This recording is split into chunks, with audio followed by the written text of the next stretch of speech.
გამარჯობათ მეგობრებო, ყველას მოკითხვა, ბედნიერება და კარგი განწყობა. სამწუხაროდ ისეთი საინტერესო არაფერი არ ხდება, ჩვეულებრივი რუტინული მუშაობა მიდის ამ ზამთრით ცივიან ამინდებში და ემატება ის, რომ ფასებიც ძალიან დაბალია. იმდენად დაბალი ფასები. Continue on Bourne Road for 1.5 miles.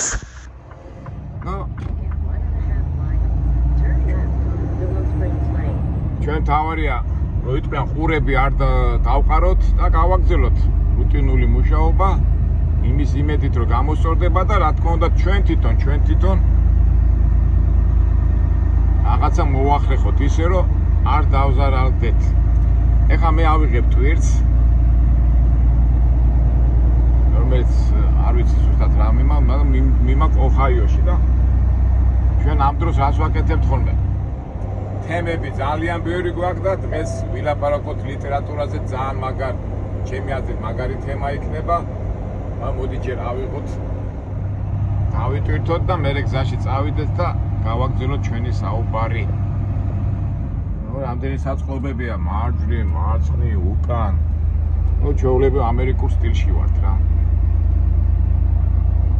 ჩვენ აი საწყობია ჩვენი 1500. Turn right, then your destination will be on the left. ეს კომპანია და უნდა იყოს ისეთი საინტერესო. ჩვენ სხვა თემაზე უნდა ვილაპარაკოთ, კარგი მივხვდეთ და დავიტვირთებით, მერე გავაგზავნოთ ჩვენი საუბარი. Receiving ძღოლის შესასვლელი. ბიზნესურ ამბავში მიგვაქვს აი ესეთი კაბელები. ჩვეულებრივი საწარმო საწყობია.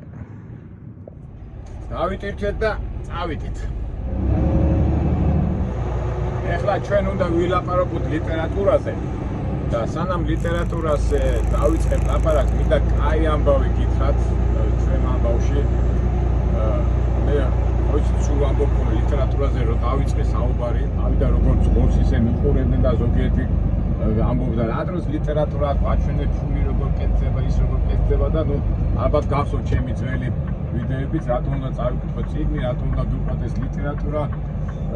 მოკლედ ვიტყვი, უნდა ვიყოთ ძლიერები და ვიცოდეთ საერთოდ რა ხდება. და ძალიან ბევრი თან გითხარით, როგორ შეიძლება წიგნი ცოცხლად ვერ წაიკითხო, მაგრამ არის აუდიო წიგნები, უსმენ ისა და როგორ უნდა განვითარდეთ. და ისე მიხარია და ჩემ მიმდევრები ცოტა ისეთი სიტყვა, რომ ძალიან ბევრი გამომეხმაურო და ამ ძღოლები ახლა ამ მუშაობაში, ამ რეალიაში თან ხო ხედავთ როგორ მუშაობთ. აიღე იქ მოასარი, მაგრამ ჩვენ მაინც ვახერხებთ და ვღებულობთ იმ ასე ვთქვათ ცნობიერებაზე ვილვითარებთ და ვითარდებით და უკვე არა მარტო ძღოლები, ბიჭები ვინც აქავართ, არა მარტო ძღოლურ და კომერციული და ასეთ რაღაცებს საუბრობთ, არამედ საუბრობთ უკვე ლიტერატურაზე, წიგნებზე და ერთმანეთს უზიარებთ. და ხდებით ძლიერები, რაც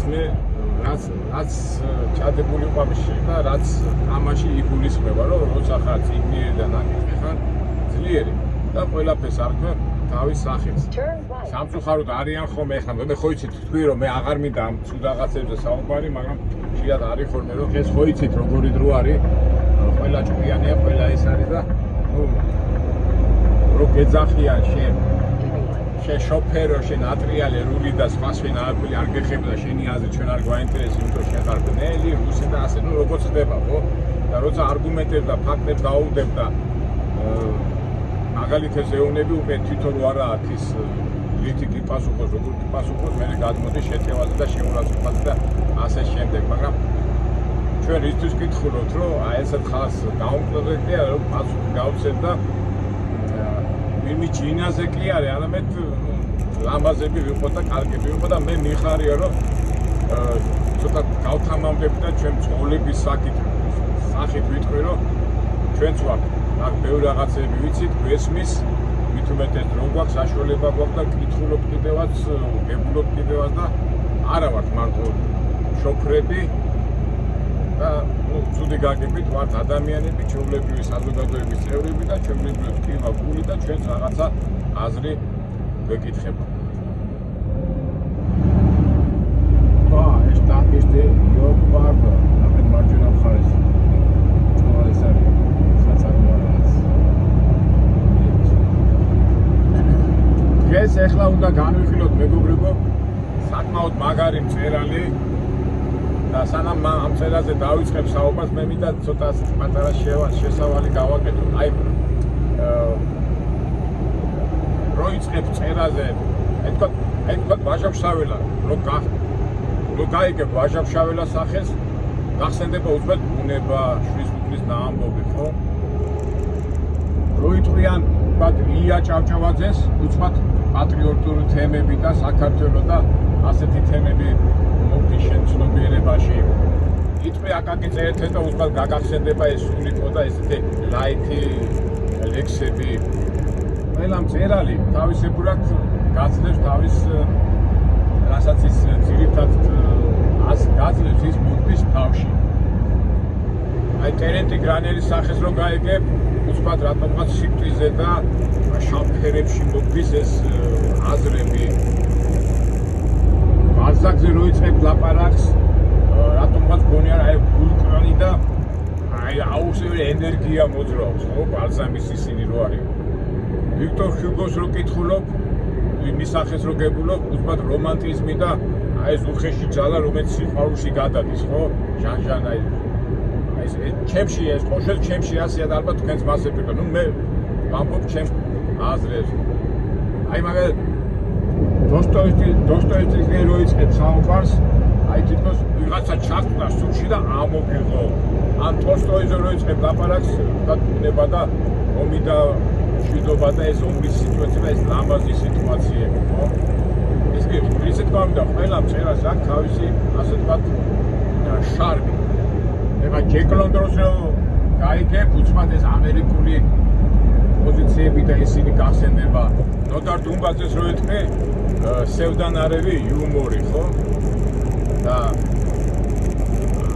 არის ეხლა ყველაფერს ხო ვერ წაიკითხავ, მაგრამ ეს ძირითადი მიმართულება უნდა გაიგო მწერლების და მე დღეს მინდა ისეთ მწერალზე ვილაპარაკო, რომელსაც მის სახეს რო გაიგებ, უცბად რატომღაც ენციკლოპედია მოგდის თავში. აი მე პირადად ასე მოგდის. ეს არის გერმანელი კლასიკოსი თომარ მანი. ეს უნიკალური მწერალი, რომელიც განასახიერებს გერმანულ ხასიათს და გერმანული ხასიათი რა არის?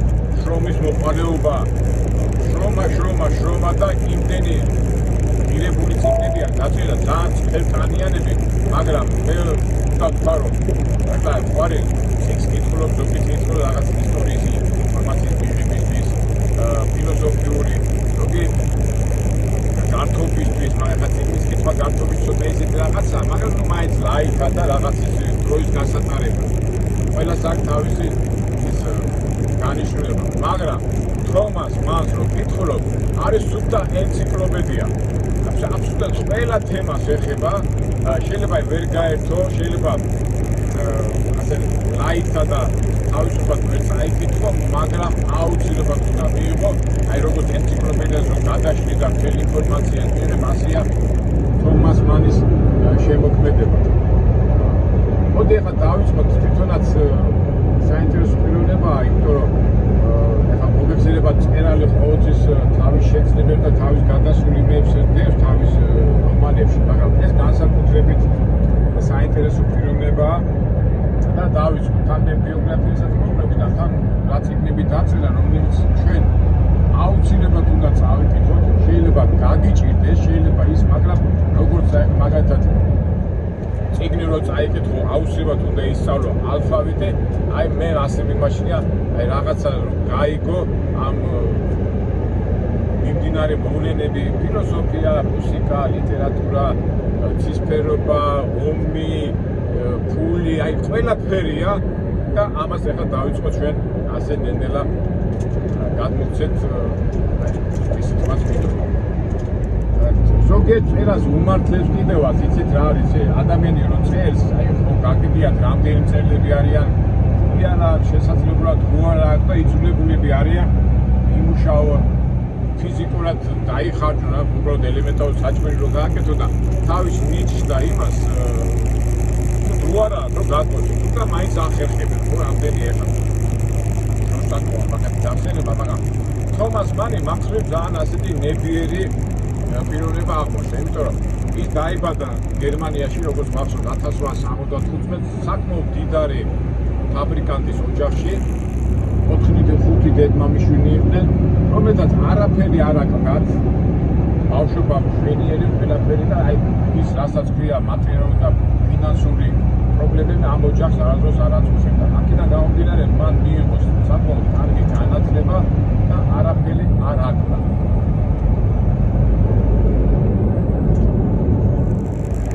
თომასი დაინტერესდა ლიტერატურით და გადაწყვიტა რომ ყოფილიყო ლიტერატურა. მისი ძმაც ლიტერატური იყო, მაგრამ თომას მაღალ მოხარული ძიახია და ასე ვთქვათ თავისი გერმანული ხასიათიდან გამომდინარე, ხო იცი ხა ადამიანი ბავშვი რო იდება კარგი ფინანსური პრობლემის არ მაცემდება, აი ეს არა, იმენა გერმანული ხასიათი გამოამწვავნა და თავისი ცოდნა, განათლება, ეს ყველაფერი ენერგია გაახარჯა ლიტერატურაზე. და კარგადაც გამოუვიდა და მიუხედავად გახდა ნობელის პრემია, ნობელის მოიგო და 4-5 წიგნი დაწერა, რომელიც აი ფაქტურად ყველა თემას ეხება და ჩვენს განვიხილავთ აი 4 წიგნს, რომელიც აუცილებლად უნდა წაიკითხოთ. მეგობრებო, იმიტომ რომ მაგის გამო 5 წიგნი, რომელიც აი შეიძლება ბევრი რაღაც არ წაიკითხო. ეგ გასაგებია, აბა ბიბლია გასაგებია, ეს არის აი როგორც ენციკლოპედია, ხო ეს თუნაში რომ ხდება და მიიღო საფუძველი, აი ეს უნდა წაიკითხო და ეს მოახერხა თომას მანმა. თავისი განათლებულობის გამო თავის ცხოვრებას დაარქვა ექსპერიმენტები, გულისხმობ ლიტერატურული ექსპერიმენტები და ლიტერატურული ყველა თემას ეხება. დაწყებული ფინანსებიდან, დაწყებული ცისფერობა და LGBT-ის თემა, დაწყებული მუსიკა, ფილოსოფია და აი ყველაფერი და უკვე მეორდები ეს აუცილებლად წაიკითხო და დავიწყო. აი ჩვენ შეიძლება ვამბობ, აი რა თქმა ლიტერატურა, როგორ აღია ლიტერატურაში ყველაფერი ხდება, შეიძლება ვერ განსაზღვრო, მაგრამ ამ დროს ადამიანმა იფიქრა და იმის აზრები გამოიყენა, ხო? ეს ძალიან უჯეროდი 4 ვარი, ეს ასეთია და აი ამ კატეგორიებს ეკუთვნის თომას მანი, რომელიც ნებისმიერ საქმეში დაგეხმარება და ელემენტარულად უბრალოდ ფიქრი, რომელიც ფიქრი რა არის, ფიქრი რომ შედეგზე გახვიდე, აი ეს ლიტერატური აუცილებლად ეხმარება. ენციკლოპედიის სახით, ანუ ენციკლოპედიას რო გებრუნებ, ინფორმაციას რო გებრუნებ, შენ უკვე ყველაფერს სათახა. ეხლა ლიტერატურული გზები, სტილი და ეს რაღაცები სხვა არის, მაგრამ ამ კაცმა ყველაფერი მოახერხა. ესე იგი, გითხარით, რომ თომას მანი ძალიან ფინანსურად ძალიან ძლიერი ოჯახიდან გამომდინარე და პარადოქსია რა, ესე იგი, მამა ხო მდიდარი კაცი იყო და ბუნებრივია უნდოდა რომ თავის შვილებსაც გაეგზელებია ეს საქმე და არა, არც თომასმა და არც მისმა ძმამ უარი განაცხადეს, რომ მე თვითონ მივახციოთ ყველაფერს, სულად უნდა შენი ეს ფინანსური ხო რაღაც პარადოქსია, მაგრამ მამასთან ხოდა წინააღმდეგობა და სახლიდან წავიდა. ეხლა არ ვიცი შეიძლება მამის ხასიათი იყო, მაგრამ უბრალოდ ამათ არაინტერესებდა, პროფესია არაინტერესებდა ეს სულისკეთება, ამ ორივე ძმას აინტერესებდა ლიტერატურა, ფიქრები და ეს აზრები. მაგრამ ამან გაამარა, მამამ ვერ გაუგო სიკვდილის ბოლომდე, მაგრამ ამათ ცხოვრებას რომ გადახედო, ნებით თომასის მანების ცხოვრებას რომ გადახედო, საბრძოლო ჯამში ეს ნაბიჯი სწორი აღმოჩნდა. რომ ბიზნეს არ მოკიდეს ხელი და ჩვეულებრივი გერმანელი გერივით არ გახდა და ეს ჩვეულებრივი ბიზნესმენი.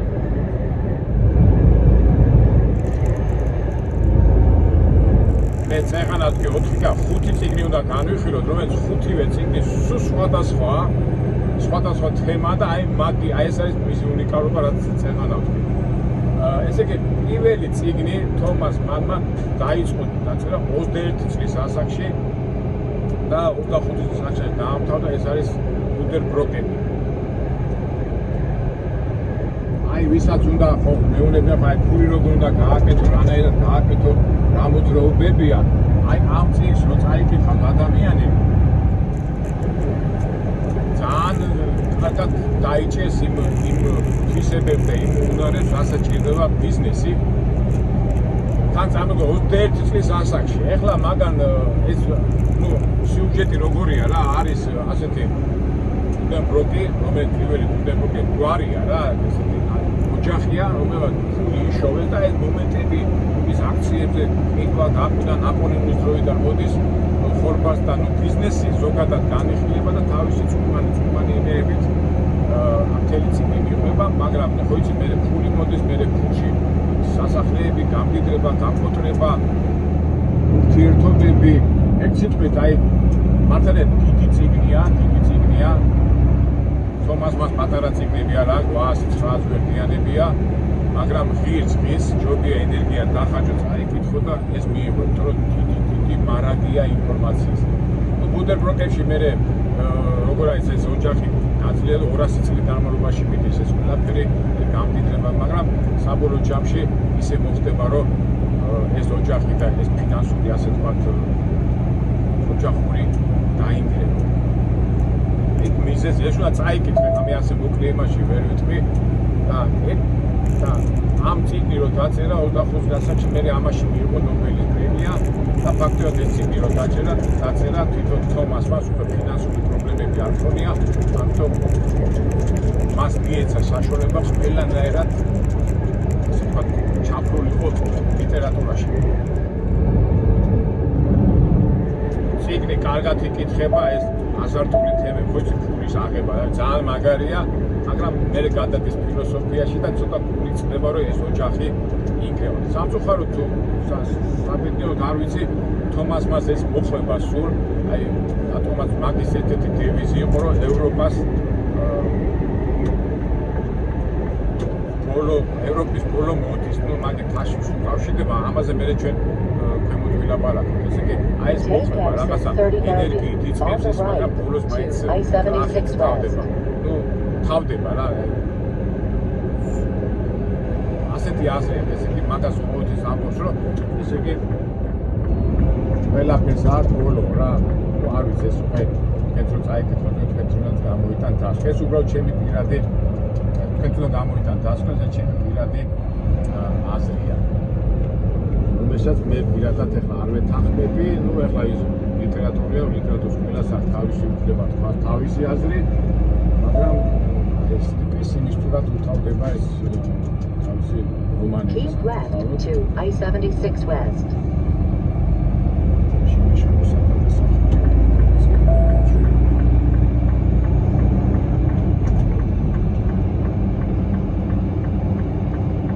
მე პირადად ხო იცი ყოველთვის აი იმედი ვდობ მერც მოწმე ადამიანი ყოველთვის ცდილობს რომ ყველაფერი კარგად თავდება და ეს ატომად მაინც ამთავრებს ცუდად. მეორე მისი ცნობილი ნაწარმოებია სიკვდილი ვენეციაში. აი ეს უკვე ცოტა ისე თემა მე გითხარით რომ აბსოლუტურად ყველა თემებს შეეხა თომას მანი და განსაკუთრებით ეს ნაწარმოები სიკვდილი ვენეციაში LGBT-ს მომხრეების და იმათი ასე ვთქვათ დროშაა რა. და ეხლა გეტყვით რატომ? სიუჟეტი ასეა რომ ერთ-ერთი ბახი ასე გვარად შემოქმედი გადაწყვიტავს რომ მოქმედება და უნდა დაამთავროს მაგრამ მაგრამ ამაზე დაამთავროს და მიდის ვენეციაში. ხდება იქ რაღაცები და შეხვდება იქ ოჯახია სასტუმროში და სასტუმროში ოჯახია და 14 წლის ბიჭი ყავთ რომელიც ისეთი ლამაზია ამ ბახს შეუყვარდება და მთელი წიგნი მიდის ამ აღწერაზე.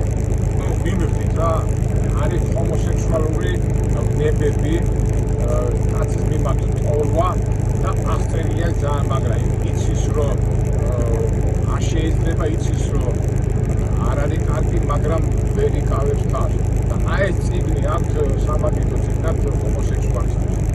ეხლა ისმის კითხვა იყო თომას მანი ჰომოსექსუალისტი სამწუხაროდ საბედნიეროდ იყო ისე კარგად აღწერილი ეს ყველაფერი ეს უჯახო ფილმებზე ხალებს ახსენდა ესენი არ აინტერესებს, კაცი აინტერესებს, თან იწოს მოიცნის ბიჭი.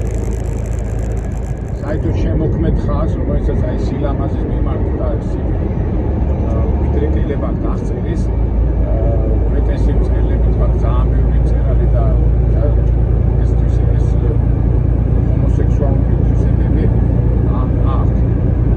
მაგრამ თომას მანი მთელი ცხოვრება ებრძოდა ამას და ბოლოს უკვე სიკვდილით მომკვდა მის არქივებში აღმოჩნდა ძალიან ბევრი ასეთი ნაწარმოებები, რომელსაც ის მალავდა და არ უნდოდა ეს გამოიქვეყნებინა, თუმცა სიკვდილი ვენეციაში ეს კარგად ჩანს. თომას მანი ებრძოდა ამ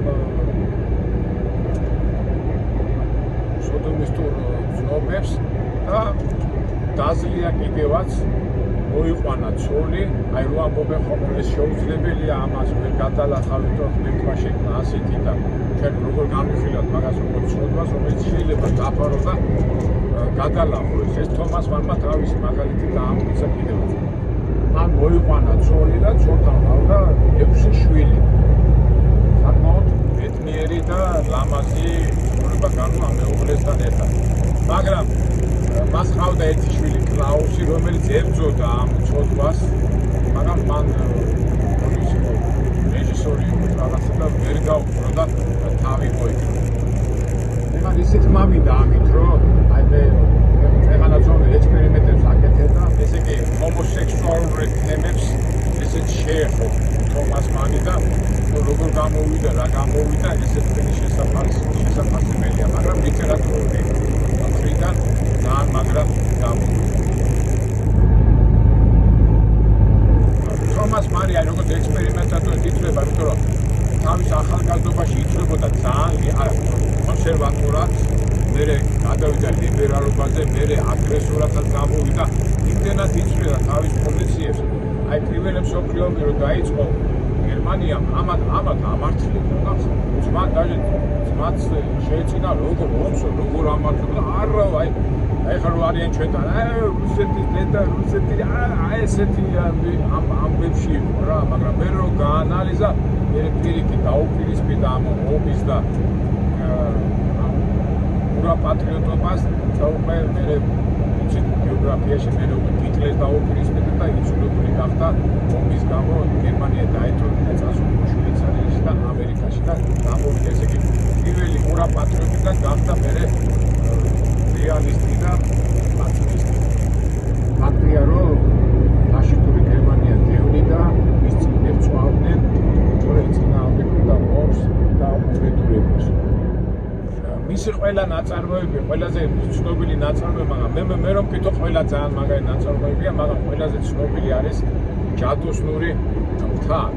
ნუ შეგახსენებთ რა სიუჟეტია მეგობრებო, ესე იგი 20 წლის ბიჭი, ჩვეულებრივი გერმანელი ახალგაზრდა, ამბობენ თავის დედაშვილთან წავა, დედაშვილს აქვს ჭრეთი, ტუბერკულოზი და შვეიცარიის ერთ-ერთ სოფელში წავა, სადაც ის მკურნალობდა. და მოხდება საკმაოდ საინტერესო გარემოებაში, ეს არის სანატორიუმი, სადაც ეს ასე ვთქვათ, ავადმყოფი მუჭლეკიანი, ვინც მკურნალობდნენ, ჩვეულებრივი კლინიკა იყო და აქტიურად გახსოვთ 20-იან წლებში დასაწყისში წლებს კარგად ვერ მკურნალობდნენ და იმ ფასიანი ძვირი საავადმყოფო სამკურნალო დაწესებულებმა ძალიან ბევრი ადამიანი ცხოვრობდა და აი რაშია და რასაკეთებს, ესე იგი მანდ არის არისტოკრატები, გერმანელები, იტალიელები, რუსები და 10-12 კაცი, ვისთანაც ამ ჰანს ბოხერს ურთიერთობა და მიდის უკვე საუბრები და აი ამ საუბრებში დიალოგი პრინციპში მიდის, აი ყველა თემას ეხება, აი წამოდგენ ყველა პოლიტიკური მიმდინარეობა, ყველა ლიბერალური ფილოსოფიური მიმდინარეობა, ლიტერატურული სიყვარულზე და დიდი წიგნია რა,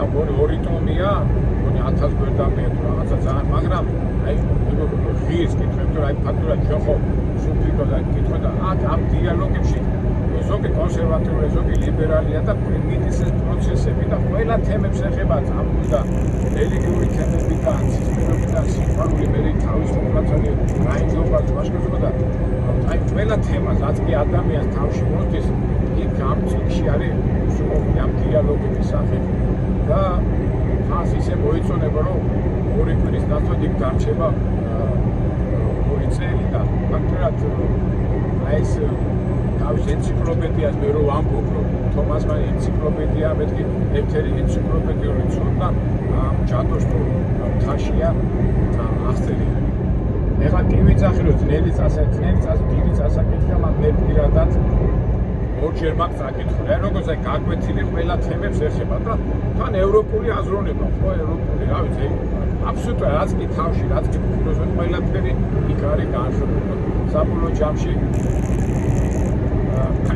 იქაც ელოდები, რომ ეს ჰანსი ეს ბიჭი ახალგაზრდა რაღაცა დაიმუშტება, რაღაცა, მაგრამ დაიმუშტება და შეეტაკება ამ ცხოვრების პროცესს, მაგრამ რატომაც ეს ენციკლოპედიური დიალოგები რაღაცა მინაურდება ხოლმე, ამ დროს ელოდები რა შეეტაკება და გადაადრიალებს ეს საფუძველს, მაგრამ ეს უკვე თომას მანის ძირითადი მიმართულება, რომ ყველაფერს აქვს დასასრული. მაგრამ ერთი ვიცი მეგობრებო, რომ წაიკითხავთ, აი ძალიან გაძლიერდებით ჩათვალეთ, რომ ევროპის აი ყველაფერი გეცოდინება კუთხური და ყველაფერი და ეხლა ვინ თუ არა თომას მანმა ევროპა ვინიცის და თავისი მილიკულები, თავისი ვირუსები და ძალიან მაგარი წიგნია. ძალიან დიდი 4 ტომი აქვს დაწერილი, ეს უკვე იოსები და მისი ძმა, მაგრამ ეს უკვე ძალიან უზადებული, აი როგორც ჯოიშის ვარი გულისე, იქაც თუ არა ხარ უზადებული ვერ გაიგე.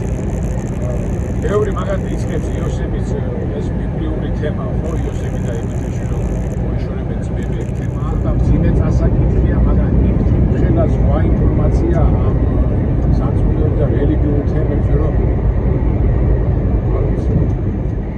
არ როგორ მოახერხა ამ კაცმა ამ ხელა ინფორმაციის, აი ხა ჩვენ რომ გუგლები და კომპიუტერი უძღვათ, მაშინ ხო არის ხო ის ამ ხელა ინფორმაცია საიდან მოკრიფა, ერთი ფრი ძალიან მაგარია, მაგრამ გერმანელია, ხო ის გერმანელები ამ შრომელები და ესენი არიან.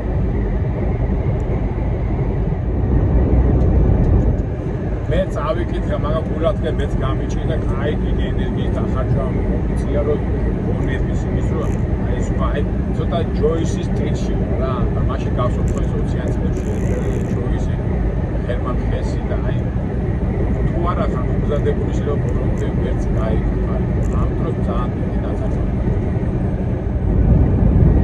და ყველაზე მწვერვალად თომას მანის მწვერვალად ითვლება დოქტორ ფაუსტასი. ფაუსტი ეს ისეთი მოიცით ეს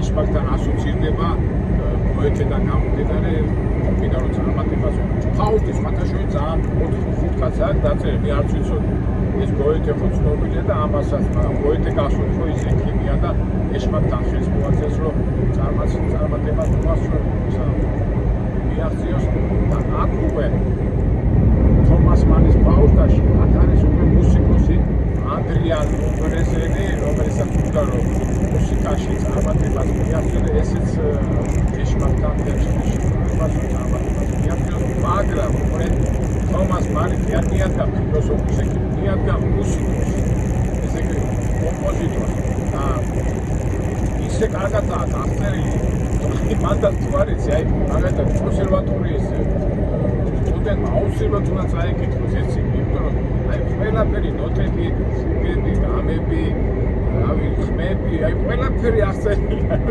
აბა კარგად რომ წაიკითხო, მე შეცდრაწილი ისე რომ ინსტრუმენტის გარეშე უკვე გეცოდინება, სად რა უნდა დააჭირდა, როგორ უნდა დააჭირდა, რას უნდა მიიღო გერები და მიაღწიო რაღაც მუსიკალურ ჰარმონიას. ეხლა ამ წიგნში ეშმაკით შემითომ სრულყოფილებას აღწევ, მაგრამ ამ აღწერის დროს მუსიკალური საშუალებით სიმაღლეებს აღწევ რა. და შენ ერთი საშუალება ეშმაკის საშუალებით აღწევს, მაგრამ თქვენ იცით ხო ეშმაკი გახსენებს რაღაც წარმატებას, მაგრამ საბოლოო ჯამში ამაში რა ქვია მოთხოვს და ბოლოსე როგორ თავდება თქვენ ვიცით. მაგრამ ამას რა აქ თომას მანი ისე თავის ტიშია. თუ გოეთეს ფაუსტასი კარგად ამთავრებს ისე სიბერიც ყველაფერი ეპრო თავის ცხოვრება და მე აი კაცები აქ არა. აქ ეს ეს კომპოზიტორი იხუპება, თუმცა ის 10% მიახსენს რაღაცას, მაგრამ ძალიან შემზარავი არ ვიცი რა უნდა წაიკითხოთ ეს რომ დაიგოთ იმიტომ რომ ეშინოდეს რაღაცა მაგრამ აი ეშმაკი როგორ იტრიალებს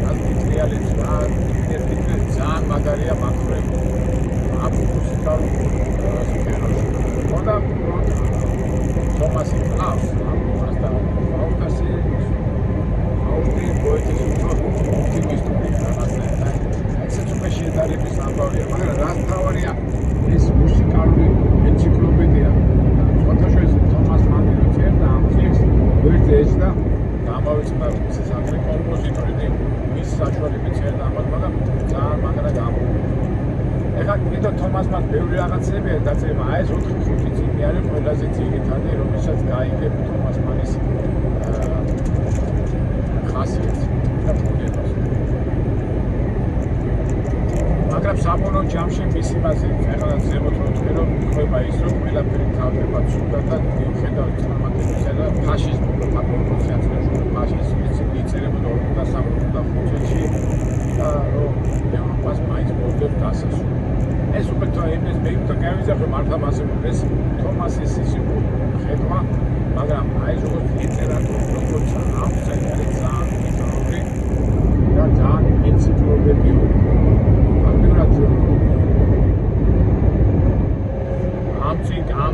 ამ შემოქმედს რომ გაეცნოთ ვარიანტი არ არის რომ უკვე თქო ევროპაში შედიხარ თავის ღირებულები რა თქმა უნდა თავის მომწელების და ისინი თუმცა ბევრი დაიკითხო სხვა რაღაცებს რომ მიხვიდე ღირებულებები მაგრამ ამას უცბად როგორც ანდრე ვამბობ ციკში აქ ეს მართლა იმაში ნამდვილი მოხდენი თან ისა ჩასული გასო ჩემი ის ვამბობ რომ ციკში კითხო რომ ავტორიტეტად მიდიხარ და ავტორიტეტად განიცდი პროცესებს და მოვლენებს რაც ხდება და ძალიან მაგარია მაგრამ აი ენერგიის დახარჯვა კიდე რომ ეს აითვისება მე რომ აითვისე მე უკვე თავისუფლად ახლა და კარგად დაგზავნა თავი ნუ ეხლა შეიძლება ციგნი ვერ გაშორო მაგრამ აუდიო ციგნები არის მით უმეტეს აგერ ამ ძმოლები ვარ და ალბათ ძმოლებიც არ დაიზარებე და